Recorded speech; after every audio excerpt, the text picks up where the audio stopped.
Hello, everyone. Welcome to my daily dose of dementia encouragement. Today, I would like to talk to everybody, whether it be those caring for someone living with dementia, those working in a dementia care setting, physicians, social workers, just the general public. And I want to talk about words and the impact our words have on each other and on ourselves. In my most recent career, a lot of the training that I did, I told everybody we have to start first by learning what philosophy is. What is the philosophy of quality dementia care? Then we can go on to some of the more specifics about it. But in that quality is, and keeping in mind, I'm a social worker by trade. So we really, all of our training is about looking at the individual and about, what's the term I'm looking for? Woo, I just lost it for a second. Anyway, but looking at the words that we use and how it impacts people. So I'm going to talk about some of the negative stuff and how all of us can help change it to more positive. So for those of you who maybe have been to a doctor's appointment with someone living with dementia, or just even an older adult, if you are that child with them, oftentimes, I bet you've experienced this, where the doctor just looks at you and talks about that individual as if they're not even there, because they're just talking with you and ignoring them. Can you imagine how that feels from their perspective? Number one, it is just so disrespectful in general. And we're talking about them and what's good for them. We need their input and we need to let them know that they're a part of this. So look at the words that you're using. Look at how we're treating people. We have to make sure that we are not treating those with dementia as if they're a child. The brain does change. I mean, there is no doubt on that. There are changes in the brain, and we do have to provide more support, but never, ever let somebody go by with talking about somebody becoming like a child, because what that implies is a lack of respect for that individual. We must realize that that individual still has lifelong experiences, lifelong accomplishments. They have done so much in this world. They have so much to give. And if we negate that by treating them like a child or acting as if they're a child, we're doing them a disservice, and our relationship with them is a disservice.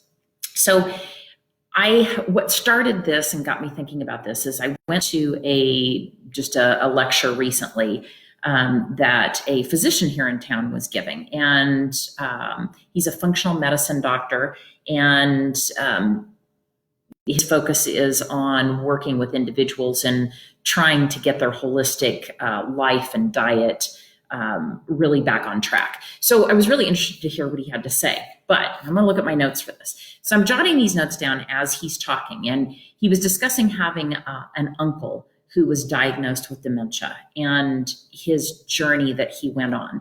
But these are the words that doctor used. And this was in a setting there were probably 30 people in the room, many of whom were older. Quite a few of them I knew from watching and observing the partnerships, that probably quite a few of them had some early stage dementia, and they were there seeking help. These are terms that he used in discussing this. He talked about this devastating disease, this tragic disease, that it's all downhill. He talked about the people being patients. Granted, I know he's a doctor, but in my world, you're not a dementia patient. You're a person living with dementia. He talked about it robs them of their lives. It's chronic. It's not good. It's a plague. My uncle was no longer him. He's just a shell. And I have to tell you, I had a very hard time even listening to the good medical knowledge that he actually did have. I had to make myself really listen to those words, because all of his approach and his terminology was so defeatist. And I thought, what kind of message are you giving those people around you?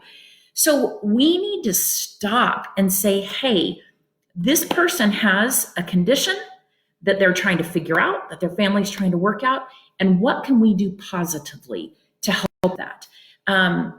So listen to the words that people are using. And if they are, kind of stop them in their tracks.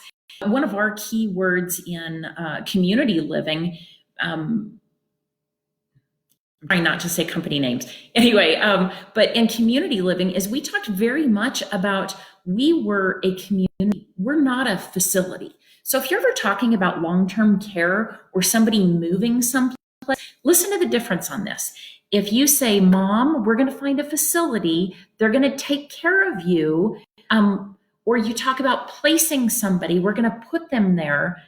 What is the tone of all of that setting versus, hey, Mom, we're going to find a community where you can live and they have a lot of support there.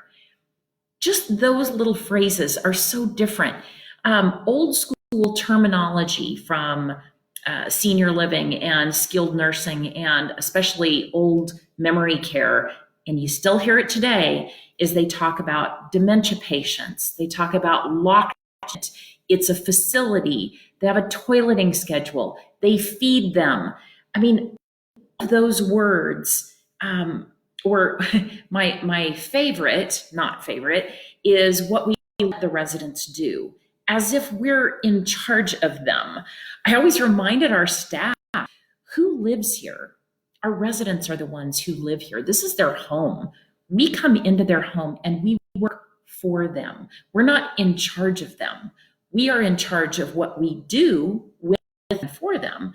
But we're never in charge of the people who live in their homes. So we're looking for, if you are ever going to a community to possibly look at the opportunity for your loved one to live there, listen to the language. Are they talking about a locked unit?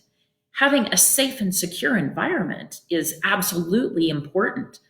But would you as an individual want to live in a facility? No, I would rather live in a community. A locked unit, all of those words imply a mentality. And if that terminology is being used, then this forward thinking of considering those individuals as people that are living in a community lifestyle, if we're using all of those other terminologies, the actions of that staff are not going to be what we're looking for. They're not going to be supportive. They're not going to be encouraging, finding purpose for people, right? We need to look out for their physical and purposeful needs and their emotional needs and spiritual needs and all of that. We don't just look at a checklist of, have they been toileted, right? Are there activities of daily living being taken care of? That's very old school mentality. Do we care about helping to make sure all of those needs are being met?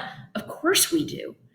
But when we look at it more of a perspective of being a care partner, that's a terminology that is kind of a change over the years. Instead of being a caregiver, I'm going to do for you. I'm going to do everything for you because we know you can't do anything yourself. It's kind of what it implies, right? But when we talk about being a care partner, think about what that means.